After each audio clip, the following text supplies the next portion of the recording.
Hello and welcome back. We just saw what the building blocks are of a viable platform. Of course, when launching a platform, the odds are you won't be alone. You'll be engaged in what we call a platform war. What I'll present you now are the 3 strategic moves through which you can win a platform war. A first strategic move is to choose either greater openness to users and suppliers or conversely greater control. Second, you can provide more attractive incentives than competing platforms to user and supplier groups. Finally, you can bundle rivaling platforms' functionalities on your own platform so as to envelop their user base. Let's go through each one of those platform strategy moves, using the examples of Apple, Google, and Uber to understand why some platforms are better able to attract a critical mass of users and suppliers and/or generate revenues. A first strategic choice concerns the openness of the platforms. Platforms can maximize openness by offering pricing levels that are affordable to a maximum number of user segments and by opening up the platform's interface to any supplier interested in building applications. Or platform companies can take the opposite route and maximize control. By choosing to cater only to a particular user segment, typically through premium prices, and by very selectively vetting supplier collaboration on the platform. Take the example of one of the most famous platform wars for the conquest of PC users between Microsoft's Windows operating system and Apple's Mac operating system. Microsoft chose openness in a bid to attract as many users and application suppliers as possible. Microsoft initially offered affordable software within reach of any user. It also set a very open policy regarding PC vendors and software developers. Apple, by contrast, preferred to impose stringent quality control on its platform, thereby segmenting users, PC vendors, and software developers.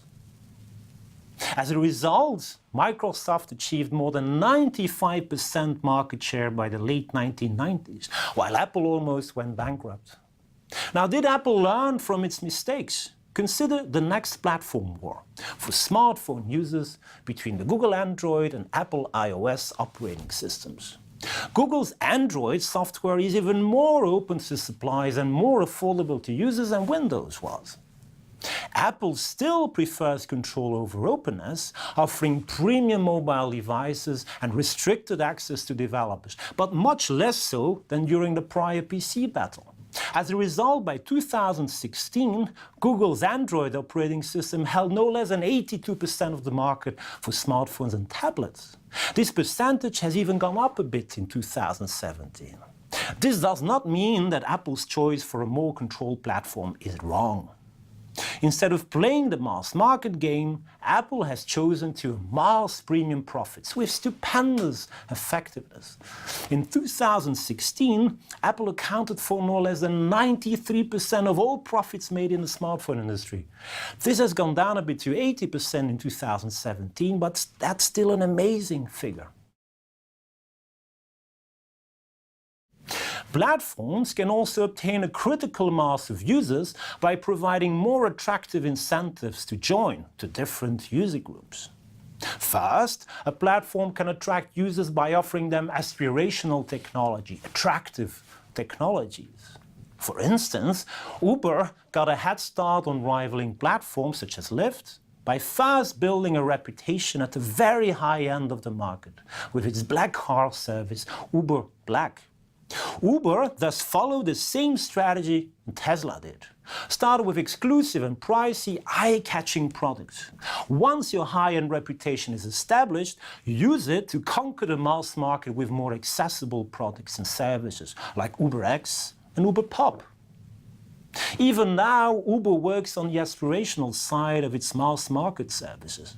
For instance, by periodically offering its UberX users a free ride with new high-end cars, for instance from BMW. To achieve a critical mass of users and suppliers, a platform company can also target new demographics.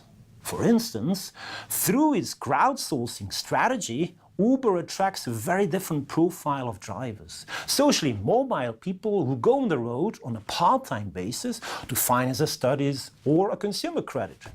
This explains why statistically Uber drivers are higher educated, younger and more likely to be female than professional taxi drivers. Finally, firms can incentivize the hardest network side on their platform. That is the side that is hardest to attract to one's platform with subsidies.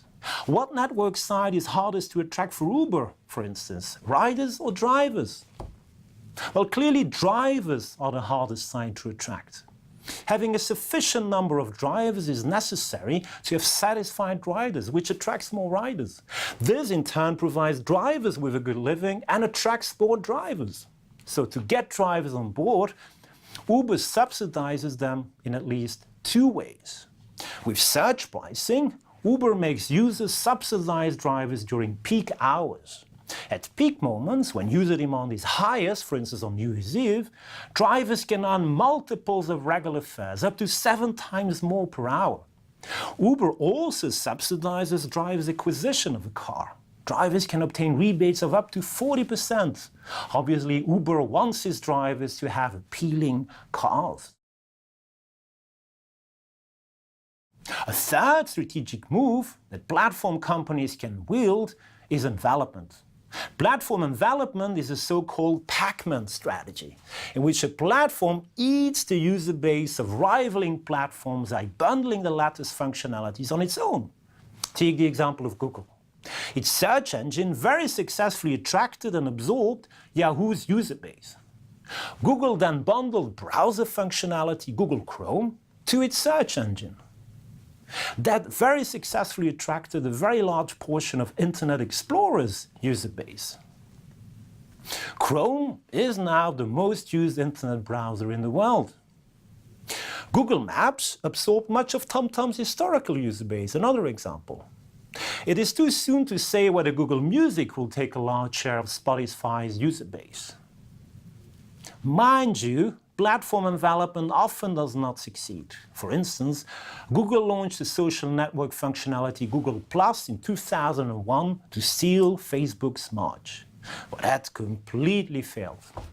All right, so we've learned the 3 basic platform strategy moves that may give your platform an edge over others. In the next session, you'll be able to drive out the 3 moves on a live example, looking at the past, present and future of the video game console industry. Have fun!